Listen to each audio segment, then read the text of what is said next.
News when we talk to owner Mike Stoddard. Good morning to you. Welcome on this Monday morning to another week of the Art Lewis Show here on WSGW. Although it'll be a partial week for me. I won't be here tomorrow and I won't be here Friday. Matt Fallon will be here Friday.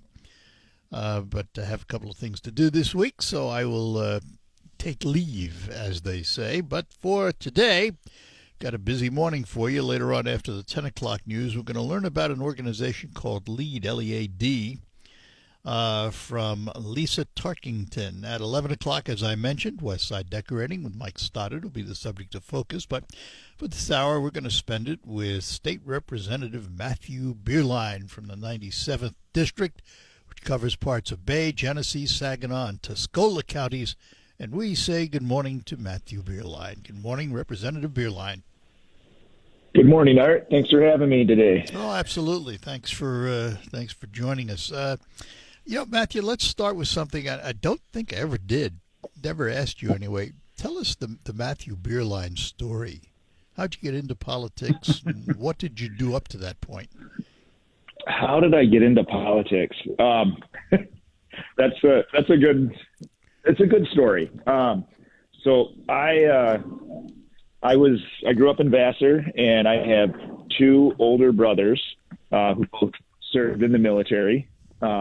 Grandfather and stepfather and great grandfather all served in the military, and I wanted to do that as well. The plan for me was to go to college and then go into the military. I did a year of college and decided I wasn't ready for that. And so I came home and I enlisted into the Air Force, and I went down and I had my physical and did all of my testing, and I have a heart murmur and they would not accept me. So I came home and went to work. I started in the manufacturing industry and thought, well, shoot, I guess I'll figure this out somewhere along the line. And then a few months after that, September 11th, 2001. And I remember everything about the day. I remember waking up in the morning. I was working second shift, turning on the TV, saw the second plane hit. Remember sitting at work that night in the shop, and we had all stopped working when the president came on around 7 o'clock and did his national broadcast. And at that point, I knew, I really wanted to serve. And so I wrote Carl Levin a really long letter saying that, I'm a healthy young guy, played sports, I don't have any physical restrictions. I'd really like to be able to serve this situation. And he wrote a congressional appeal for me where I got to take that letter back down to the testing center, and they gave me a whole nother list of tests that I had to have done. And I went through that. Actually, former Senator Kahn was my cardiologist. He ran all the tests and did everything, gave me a clean bill of health. I went back down there really excited, and they said, well, you still have a heart murmur and you can't be in the military. So, I have a similar story because when I was very young, I was 20 or whatever, I tried to enlist, and I had asthma as a kid, which I outgrew, but it didn't matter. 4F'd. And that's kind of the same for me. Wasn't able to serve, and so I started looking for other ways to be involved locally, and it started with I started doing work with Habitat for Humanity. I was on the Tuscola County board for a little bit. That was your first political inroad? That was kind of the first. There's more than just yourself. Like, so what can you do? Be involved, volunteer, something. And around that time, a few years later, I guess, when John McCain was running for president, I really liked John McCain. And so I started getting involved a little bit more in the political side of things. And I had never done that before. And that wound up, I wound up getting involved with the Tuscola County Republican Party, wound up being on their board. And at the 2012 redistricting, they redrew all the county commission lines, and where I live wound up becoming part of two previous commissioner districts, and neither of those commissioners decided to run for re-election. And so I ran in 2012 to be a county commissioner, and it's kind of with a platform of, I want to raise a family. I've had to work really hard to stay in the area, as a lot of jobs left and a lot of my friends left, and I wanted to do what I could to make sure that my kids would at least have the option to stay here. And at the time, I didn't even have kids. I just knew someday I wanted a family, and I wanted them to have that option.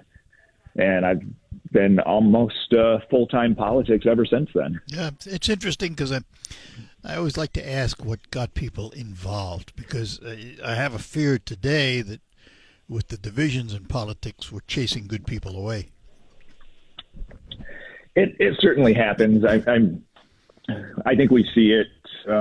People have to give a lot of thought and effort into whether or not they want that. I mean, it's especially with the way social media is today. It's a 100% your life is in the public, and sometimes that's good, sometimes it's bad. People can jump to conclusions without ever really getting the true story. There's a lot to it, but for us, it's just been a choice that we're going to give back to the community that we grew up in, and do whatever we can to make it a place that our kids can hopefully raise a family someday. Well, I appreciate you sharing with us, Matt. Absolutely. And so you found yourself in the 97th district, the redistricted 97th district.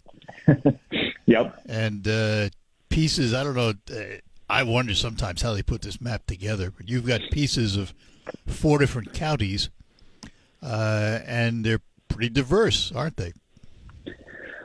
The 4 counties themselves are pretty diverse. The district that I represent, though, it kind of ties in a lot of, not just agricultural land, but a lot of agricultural processing in the area. And as well as just, it's just a good district with good people. There is, Frankenmuth is the biggest city in the district at about 5,000 people. Tittabawassee Township is the largest overall area. There are around 10,000 people. But every town in my district, whether it's the biggest town in Frankenmuth or, the smallest little village, everybody has a grain elevator in my district. And then all of the farmland that connects that. We have, Michigan Sugar, Poet Biorefinery, Anderson Grain Elevators, Star of the West. I mean, we do a lot of agricultural processing, and it's just all really tied together nicely in this district. All right, hang on. We're going to talk about some of the issues. We're talking to Matthew Bierlein. He is state representative for the 97th district in the state legislature. And we will return with more with Matthew after these notes. Let's start back with you on the Art Lewis Show, talking to 97th district state representative Matthew Bierlein. And Matthew, let's, if we sit here today and, less than a month away from the national election and the state elections, what's the biggest issue facing Michigan as you see it? So I actually think the biggest issue facing Michigan is this upcoming February 21st change for the minimum wage, paid sick time, and the tipped wage. It's going to be, it's devastating. Yeah. Let me put forth a notion here. I'll tell you what I've said on the air and how I felt about it, because I had mixed feelings on the Supreme Court decision, and here's why, and I'll get your reaction. On the one hand, I did not favor the proposal as put forth, the minimum wage legislation. But on the other hand, I have to tell you I was glad the Supreme Court ruled the way they did, because I've always felt that when the people speak with a petition drive, the legislature should not undercut the will of the people. So I really had mixed feelings. What do you think about that? Well, I think, there's a couple things. The first one is there is the option for the legislature to always adopt anything that's been gone through on the petition side of it. To adopt, so, yes, but not to change. Well, but the reason to do it, we could look at like the marijuana things that have been on the ballot. Because those go to the people and the people vote on them, it's a constitutional amendment. And so it takes a 2/3 majority to change any of those things. Right. Well, what happens is when you have a petition drive like that is, on the petition, there's 100 words that we're trying to explain to you. The whole piece of legislation, or in this case, the whole amendment is 1,000 words. It might be something that if we were actually to sit down and run it through the legislature and do all of the work that needs to be done adequately to it, it could be, 10,000 words. It could be 100,000 words, but we're limited to that 1,000 words. So then to be able to go in and actually implement and put it into law in a way that it works in Michigan is really difficult to do, because now it was voted on and it's a constitutional amendment. So it makes it very hard to actually work through the details of how to implement the things that have happened. And we've run into a ton of problems with that in the case of the marijuana legislation, where unintended consequences because we're so limited in what we're actually voting on. In this case, I don't think the Supreme Court got it right. They could say that, it wasn't in the spirit of the law to be able to do what the legislature did with adopt and amend, but there's nothing in the Constitution that says they can't change the law in the same legislative cycle. But when you adopt and amend, you actually can change the intent of the petition. You can actually change it, and it won't reflect what the people wanted, but yet it puts a stop to the petition because you've adopted it already. That is correct. So it never made it to the ballot for people to vote on. It circulated through, and it got the required, I think it was 370,000 votes or signatures to get to that point. I would argue that the state should have never allowed that to be a ballot petition in the first place, because I really don't think the general electorate of Michigan should have any say in the contract negotiations that somebody has with their own employees. But that's another topic that isn't really related. Well, but but that's, you've laid out a reasonable grounds for denial in terms of accepting the petition drive. That's fine, because that's before the event, and I would agree with you. But it seems to me that the legislature in the past, from time to time, has undermined the will of the people every now and then. And I understand that the laws have to be written and the support legislation has to be enacted. But I don't know. It just seems to me that we're in a strange political time and strange things are happening. I just, Certainly. And I mean, this goes back to 2018 when this happened. There's no one currently serving in the House. Well, I shouldn't say that, because with the redistricting and the term limit changes, we had a couple people come from the Senate back to the House. But there are very few legislators serving who were here in 2018. Mm-hmm. But now we are trying to figure out how we're going to fix this problem. Right. And, in my opinion, it's probably the biggest thing that we should be working on right now. And instead, we're campaigning and not in Lansing. Yeah. Well, and that's That's also the nature of the beast. So, well, listen, it was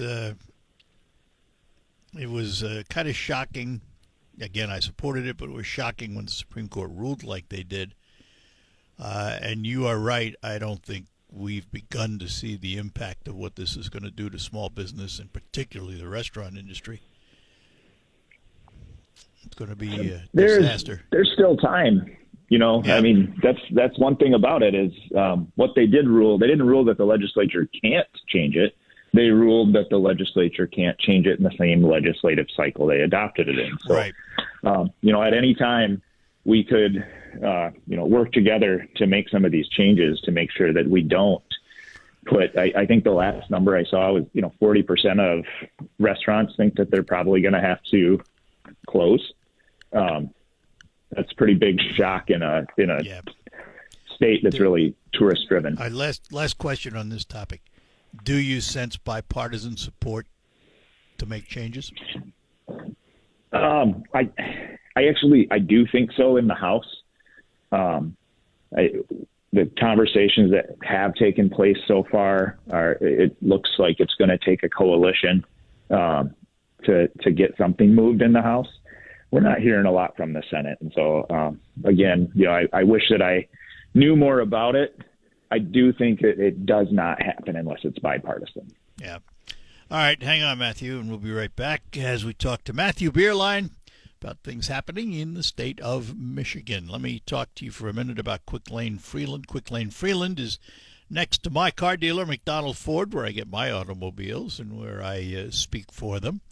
Also occasionally get to drive some of their pre-owned vehicles. They have an extensive pre-owned lot. Right now I'm driving a 2022 Cadillac CT5 from their lot. Yes, they're a Ford dealer, but they have a wide expanse of marks on their pre-owned lot. But Quick Lane Freeland is where you go for all your routine maintenance. Oil changes, tires, batteries, the like. You'll find it all at Quick Lane Freeland, and as I've told you, they have a very special product called FrigiFresh. FrigiFresh is a hospital disinfectant. What they do is they place this in your air conditioning system, and it kills germs, mold, mildew, odors, and keeps you healthy in the cabin of your car. And best of all, it's only $20. It only takes 10 minutes. You don't need an appointment. Just stop in and say you'd like FrigiFresh for your air conditioning system, and it'll be done. And while you're at it, have them check your cabin filter. Did you know your car has a cabin filter? Most recent vintage automobiles have cabin filters that filter the air coming into your cabin. Couple that with the FrigiFresh, and you will have a healthy environment to drive in. Quick Lane Freeland, next to McDonald Ford. Stop out today and ask for FrigiFresh. Bring your little ghosts and goblins. All right, we're back with you on the Art Lewis Show, talking to State Representative Matthew Bierlein from the 97th District. Matthew, I know you're pro-agriculture, but there's an interesting conflict out there, and I'm wondering how you feel about it. The state recently came out and told local communities that, in effect, they didn't have local control as to whether or not wind farms and solar could be built in their communities. And a lot of people, of course, went up in arms about that local control was being stolen from local communities. The other side of the issue is that should farmers have the right to do with their land as they want to do with it? What do you say? Well, I think it's certainly a mix that's there somewhere in the middle. I mean, every community has local zoning authority, and it, as much as, how big of a house you can build on a lot, where the fence can be, whether or not you can have a fire pit. And everybody thinks that that's okay to help control whether it's growth or it's growing, their tax base or keeping up values of homes. But then when it comes to putting in industrial power production, because that's what wind and solar are. I mean, you're putting in a power plant. Apparently the locals aren't supposed to have a say in that anymore. And it's almost comical in the way that was pushed through the legislature, because at the same time we have, similar discussions happening about short-term rentals and whether or not communities should be able to have local control over whether they have short-term rentals or how many they have and where they have them, or whether it's aggregate mining throughout the state and whether communities should be able to zone for mining. And so we're having all of these discussions, but we seem to be picking and choosing when we think the local should have the control. It's a little bit, like Big Brother taking over. It really feels that way. And I think the biggest frustration is, so I live in Tuscola County. We have the second most wind turbines in the state to Huron County, just to the north. But we have around 300 wind turbines in Tuscola County. I mean, I get on M15 and start heading towards Vassar, and I can start to see them already in the township just to the north. And we made those decisions locally to have them. And I think we've kind of come to a point where, for the most part, people have enough of them, and we don't really feel the need to have any more. But that should be our decision. It shouldn't be Lansing's decision. It certainly shouldn't be Southeast Michigan's decision. If they want to put solar on top of all their buildings, no one's stopping them from doing that. But they shouldn't be telling us that we have to. Any movement in Lansing to change it? Because otherwise it's going to end up in court, isn't it? I think it will end up in court. There won't be any movement before before next term, certainly. And there's only going to be movement probably on the House side. I mean, I'm pretty confident Republicans are going to flip the House, and then we'll have movement, but it won't go anywhere in the Senate. So we're looking at probably 2 years before anything happens. All right, let's take a look at some other topics. Infrastructure. Let's talk about roads and other infrastructure, bridges and the like, but not the state roads and the federal highways, but the local roads. Do you see any movement to increase revenue sharing for communities to be able to deal with their road issues, or is it strictly going to be a millage question in district after district after district? Well, I think it's going to be a mix. So I don't know that it'll be revenue sharing per se that will go to the communities. I think we just, as a state legislature, need to make a bigger investment in the road funding and infrastructure packages towards local roads. Most of our counties and communities now in this area all have their own road millages. They either have a lot of them have township and county millages just dedicated to those situations. But the amount of money it's taking to even do a mile of road anymore, people just have this assumption that we have all this money to do it at the local level, and the price just keeps going up and up and up, and you get a lot less for the same dollars that you had a few years ago. And so I think that the State House next year is going to make a bigger investment towards local roads. We have to, and we're just going to go from there. But it is going to take these communities as well that already have their millages to continue investing in that infrastructure. It looks like that's the wave of the future for now, anyway. It is, but we need to be partners, and that's what we're really pushing for. But I think, I live in a community that we have a county road millage, a county bridge millage. I have a township road millage. We are making those investments, and we are putting money towards those things. And it's time that the state should concentrate on those local roads as well, instead of, as you mentioned, we spend a lot of money on highways and the state roads, but there's a lot of commerce that takes place throughout the rest of them. All right, Matthew, let me take one more break. We'll come back for one final segment. We're talking to Matthew Bierlein, 97th Representative, 97th District Representative in the state of Michigan Legislature. We will be back with Matthew after these notes. Ready to fall?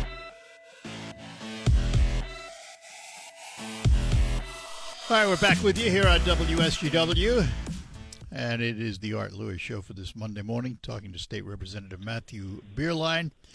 It is, that time, elections, not only state elections, but presidential election in the state. Are you confident in the election system right now? Yes, I am. We elect our local township clerks. We elect our county clerks that oversee all of these things. I know most of mine pretty well, and they do a good job. And so I'm confident in the results that we're going to get. All right, Matthew, you were elected in 2022. When you got to the legislature, were there any surprises? Well, I'd say I was surprised to wake up the day after the election in the minority. That was not something we were expecting. 1,400 votes statewide would have changed that at the House.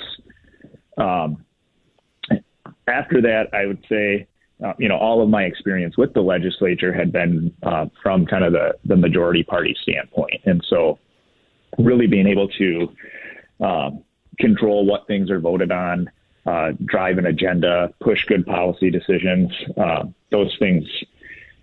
It was there's a big difference between the majority and the minority. There's no doubt about that. And this has been an unusual time because there's been single party control between the governor and the legislature. I've said many times, I almost hope, for example, in Congress that the party who has the president doesn't necessarily have Congress, because otherwise, Katie bar the door, I just feel that it's nice to have a little challenge every now and then. It certainly makes a difference in how you approach things, where you start a negotiation from. There's a lot of different aspects that go into that. It's when I first became a county commissioner and I got involved with the counties association right away, I would be down in Lansing or talking with legislators, but it was still at that time, we had the Senate for quite a long time. We had the House, right, and we actually had Governor Snyder. So we had it was easy for me to work in that system because a lot of the ideas and the policy decisions were headed in the direction that I think. In 2019, when Governor Whitmer won for her first term, I went to work on staff in the Senate, and we had the Senate and we had the House, but we had to work with a governor from another party, and it really changed the way that things would move forward. The governor wouldn't sign legislation unless there was Democratic sponsorship with it. So everything had to be bipartisan to get it across the finish line. And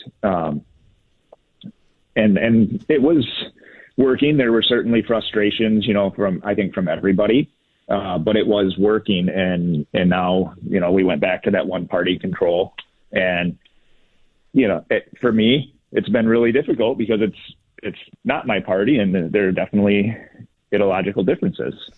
So if you're a betting man, what do you think is going to happen come November? We're going to win the House.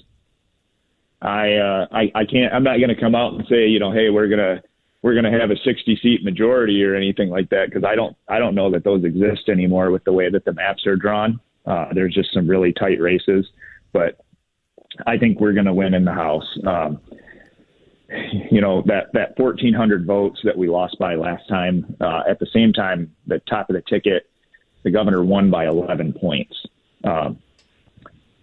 I don't care what your opinion is on the two people running for president this time. It won't be an 11-point swing. So it's going to be much closer, and our candidates who won last time are going to win this time. And those seats that were really close last time are going to be a lot closer at the top, and that's going to help us get across the finish line. So we're going to take the House, and we're going to have a government that's a lot more balanced for the next 2 years. And so how important are coattails? Because we have a presidential race. How important is it one way or another who wins in Michigan? Not on the national scene, but who wins Michigan for the national race? How important is that to those running for positions like yours?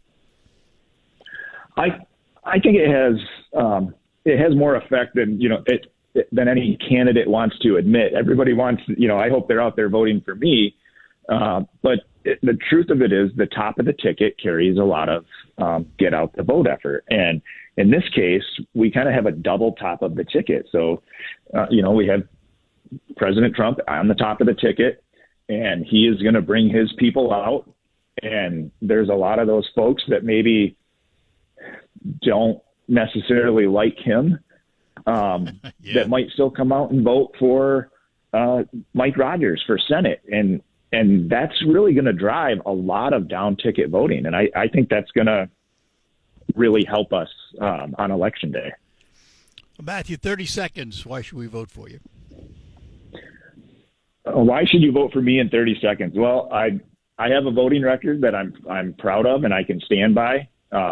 And I've done everything I can to make sure that I'm representing the community that I live in. So very open, love to hear from my constituents, and we love to do the work that it takes to help them navigate state government. Want to continue doing that and looking forward to, representing this district next year and into the future as we try to fix some of this economic trouble and move Michigan forward. Matthew, thanks for being with us today. We'll chat again. Absolutely. Thanks, Art. All righty. Have a great day. Bye-bye now. You too. Bye. State Representative Matthew Bierlein from the 97th District. We will be back.